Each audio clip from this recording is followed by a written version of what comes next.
This is London. You will now hear a statement by the Prime Minister. I am speaking to you from the Cabinet Room at 10 Downing Street. This morning, the British ambassador in Berlin handed the German government a final note stating that unless we heard from them by 11 o'clock, that they were prepared at once to withdraw their troops from Poland, a state of war would exist between us. I have to tell you now that no such undertaking has been received, and that consequently this country is at war with Germany.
When we were down beyond the dunes, we spotted a boat about half a mile out, and so we shouted and waved until it saw us and came in just before dark.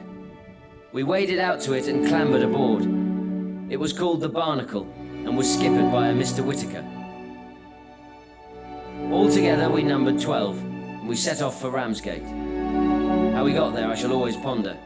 The boat was an old one and the engine was misfiring, and it creaked at every wave. But we made it to Ramsgate, and as soon as I landed, I kissed the ground.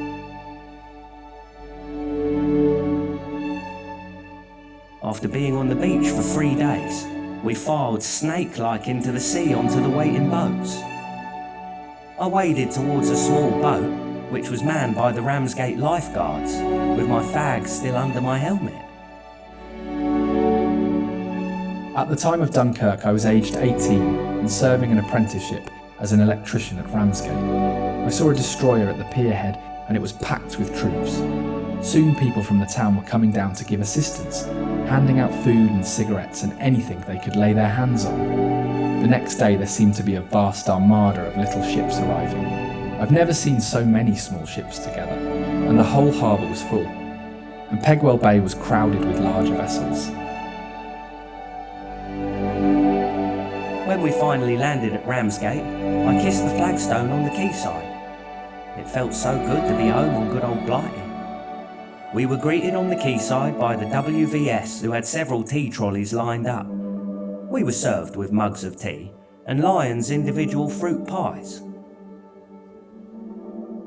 I was 5 years old when the war started, and I lived on the Kent coast, at Ramsgate. My grandparents had a hotel, and I can remember them loading up my brother's pushchair and a pram with blankets and bed linen, and we all going to the promenade at the top of the cliffs and throwing the blankets, pillows and sheets over the railings to the soldiers landing on the beaches, so that they could be warm and the wounded ones more comfortable.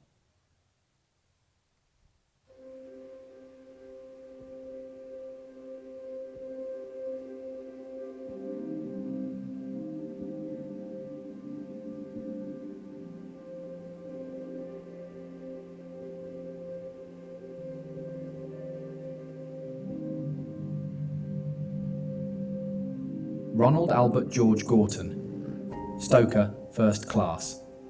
Died 2nd of June 1940, on board HMS Mosquito.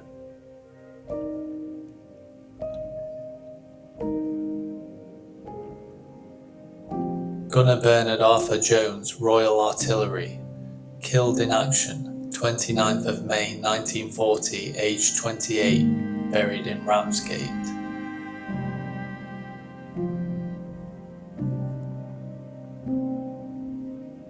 Thomas McMorrow, aged 23, a writer on board the MV Royal Daffodil, killed 2nd of June 1940 by a bomb that went straight through the ship, exploding beneath in the sea. The ship managed to limp back to Ramsgate, where I am now buried.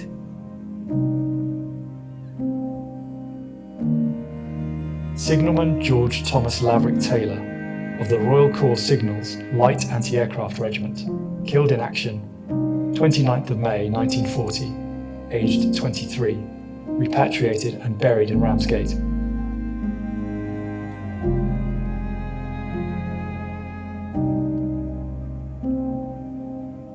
Gunner William Henry Butcher of the Royal Artillery, killed in action, aged 22, on the 29th of May 1940 and buried in Ramsgate Cemetery.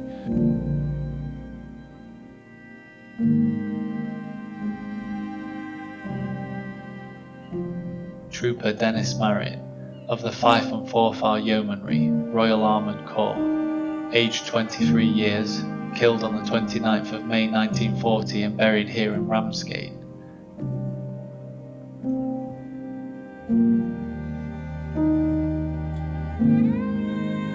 Able Seaman Stephen Powell Mackey Sinclair, killed in war service 29th of May 1940 on HMS Lead while engaging enemy U-boat U-62, buried here in Ramsgate.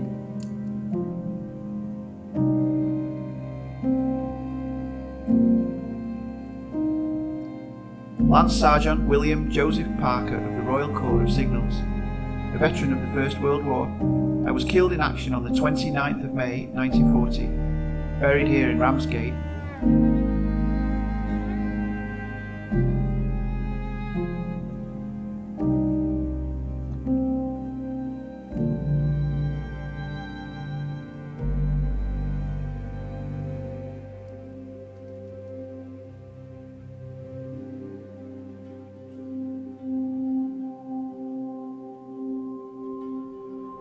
when a week ago today, Mr. Speaker, I asked the House to fix this afternoon as the occasion for a statement, I feared it would be my hard lot to announce the greatest military disaster in our long history.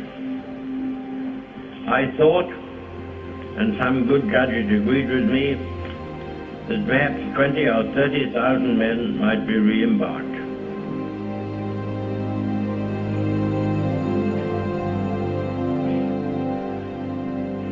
The enemy attacked us on all sides with great strength and fierceness.